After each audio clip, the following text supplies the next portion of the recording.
दोस्तों जरा सोचिए, आपके बच्चे को सर्दी खांसी है।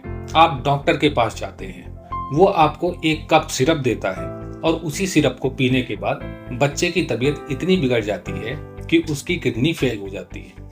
जी हाँ, ये कोई फिल्मी कहानी नहीं है, बल्कि मध्य प्रदेश और राजस्थान की असली घटना है, जहां हाल ही में 11 मासूम बच्चों की जान चली गई। आखिर इन मौतों की असली वजह क्या है? सिरप में जहर मिला था या मामला कुछ और है? और सबसे बड़ा सवाल, क्या आपके घर में रखा खांसी का सिरप भी बच्चों के लिए खतरा बन सकता है? आज हम इसी पर गहराई से बात करेंगे और वीडियो के आखिर तक आपको पूरी सच्चाई समझ आ जाएगी। कहानी की शुरुआत होती है मध्य प्रदेश के छिंदवाड़ा जिले से। यहाँ पिछले कुछ हफ्तों में लगातार बच्चों की मौत होने लगी। पहले लगा कि ये वायरल फीवर है, लेकिन जब जांच हुई तो पता चला कि कुछ बच्चों ने कप सिरप लिया था और उसके बाद हालत बिगड़ गई। परासिया इलाके में अकेले 9 बच्चों की मौत दर्ज की गई। एसडीएम शुभम यादव ने बताया कि जिले में 1420 बच्चों की लिस्ट बनाई गई है जो सर्दी जुकाम और बुखार से पीड़ित रहे। प्रोटोकॉल भी बनाया गया। अगर कोई बच्चा 2 दिन से ज्यादा बीमार है तो उसे सिविल हॉस्पिटल में 6 घंटे निगरानी में रखा जाएगा। फिर जरूरत पड़ी तो जिला अस्पताल भेजा जाएगा। लेकिन सवाल ये है कि अगर पानी और मच्छरों की जांच नॉर्मल है और वायरल रिपोर्ट भी नॉर्मल है, तो बच्चों की मौत आखिर क्यों हो रही है? उधर राजस्थान में भी 2 बच्चों की मौत हो गई, भरतपुर और सीकर जिले में। यहाँ रिपोर्ट्स कहती हैं कि सिरप पीने के बाद किडनी फेलियर हुआ। हालात ये हो गए कि राजस्थान मेडिकल सर्विसेज कॉरपोरेशन ने 19 बैच के कप सिरप पर तुरंत बैन लगा दिया। सरकार की नोडल एजेंसी एनसीडीसी यानी national centre for disease control ने नमूने उठाए, पानी, मच्छर और खासकर दवा की। यानी अब पूरा फोकस इस बात पर है कि कहीं दवा तो जहरीली नहीं थी, तो आखिर ये सिरप है कौन सा? राजस्थान में जो नाम सामने आया है वो है डेस्ट्रोमेथोफोन हाइड्रोब्रोमाइड सिरप। दोस्तों, ये सिरप कोई नया नहीं है। 1950 के दशक में इसकी खोज हुई थी। इसे कोडीन जैसी दवा से विकल्प माना जाता था। यह दवा सूखी खांसी में दी जाती है। काम कैसे करती है? हमारे दिमाग में जो खांसी पैदा करने वाले सिग्नल्स होते हैं उन्हें ब्लॉक करती है। नतीजा, खांसी कम हो जाती है। अब तक तो सब ठीक लग रहा था, लेकिन डॉक्टरों का कहना है कि बच्चों में इस दवा का इस्तेमाल बेहद सावधानी से करना चाहिए। खासकर 2 साल से कम उम्र के बच्चों को बिल्कुल नहीं देना चाहिए। 2 साल से 6 साल तक की केवल सही खुराक देना चाहिए और बड़े बच्चों या बड़ों में से सिर्फ डॉक्टरों की सलाह पर। दिल्ली के डॉक्टर सुनील सरीन कहते हैं, गलत खुराक से नींद, चक्कर, पेट दर्द, यहाँ तक कि सांस लेने में दिक्कत भी हो सकती है। यानी ये दवा सेफ है, लेकिन सही तरीके से, सही लोगों के लिए और सही डोज में। अब आते हैं असली ट्विस्ट पर।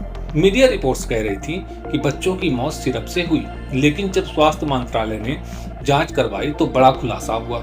सभी सैंपल की लैब टेस्टिंग हुई और रिपोर्ट आई, सिरप में डेटिहाइन ग्लूकोल या इथाइल ग्लूकोल जैसा कोई भी खतरनाक केमिकल नहीं मिला।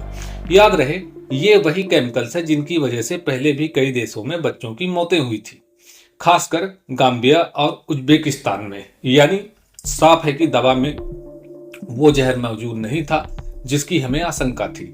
तो फिर बच्चों की मौत हुई कैसे? रिपोर्ट में सामने आया कि एक केस में लेप्टोसेरियस नाम की बीमारी पॉजिटिव निकली। यानी हो सकता है कि सब केस सिरप से जुड़े ही ना हो। स्वास्थ्य मंत्रालय ने यह भी साफ कहा कि यह सिरप डेक्ट्रोमाइथोफोन बेस्ड फॉर्मुलेशन है और बच्चों के लिए, खासकर 5 साल से कम उम्र के बच्चों के लिए ये रिकमेंडेड नहीं है। मतलब सिरप शायद सीधे जहरीला नहीं था, लेकिन छोटे बच्चों को अगर गलत तरीके से दे दिया जाए तो ये जानलेवा साबित हो सकता है। इस पूरे विवाद के बाद सरकार ने बड़ी एडवाइजरी जारी की है। 2 साल से छोटे बच्चों को खांसी जुकाम की कोई भी दवा ना दी जाए। 5 साल से कम बच्चे को सिरप तभी दिया जाए जब डॉक्टर अच्छे से क्लिनिकल जांच करे।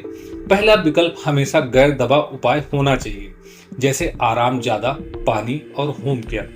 सभी हेल्थ केयर सेंटर सिर्फ जीएमपी यानी गुड मैन्युफैक्चरिंग प्रैक्टिसेस वाली दवाई ही इस्तेमाल करें।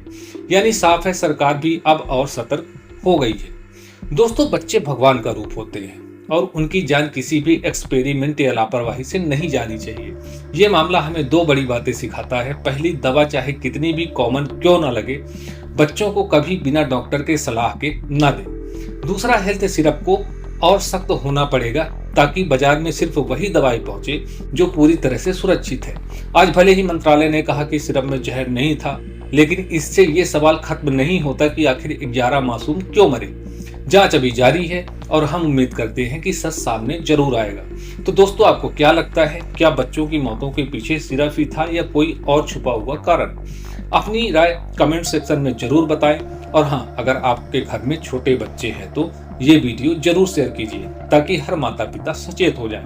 ऐसी ही महत्वपूर्ण जानकारी और कहानियों के लिए इस चैनल को सब्सक्राइब करना मत भूलिएगा। अगले वीडियो में हम बताएंगे कि कैसे दवा इंडस्ट्री की छोटी सी लापरवाही दुनिया भर में हजारों जिंदगियों को ले चुकी है। मिलते हैं अगली वीडियो में, तब तक के लिए धन्यवाद।